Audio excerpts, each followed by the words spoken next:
Poète du clocher, qu'il soit le tour massif ou la flèche effilée, portant la lourde cloche ou le gai carillon, le sanchoir ou jetant les sons à la volée, sur les toits de la ville ou les blés du Sillon, dans l'azur ou la brume, étincelant ou sombre, qu'une grande cité presse ses contreforts, ou qu'en un blanc village il ne donne un peu d'ombre, qu'à l'étroit cimetière où dorment les chars morts.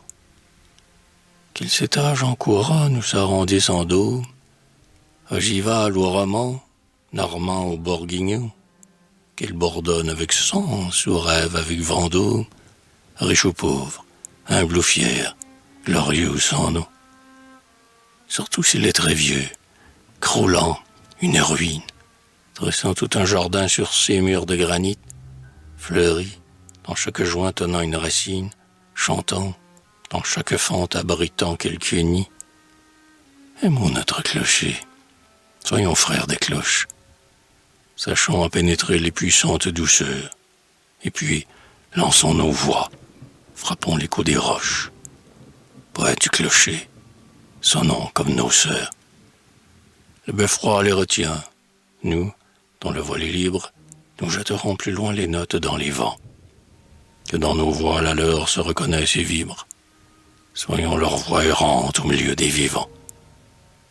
Qu'elle aille triste, ou gaie, ou grave, ou faible, ou forte, ignorée ou suivie, fêtée au retour, ou plus humble parfois la plus belle, qu'importe, et que sa sœur de bronze en tressaille en sa tour.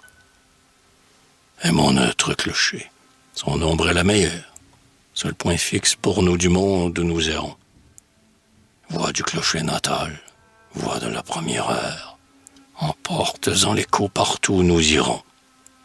Que son murmure éteint se prolonge en nous-mêmes, qu'il soit d'autant plus cher qu'il sera plus lointain. Aimons notre clocher, donnons-lui des poèmes, et rendons-lui, le soir, son hymne du matin.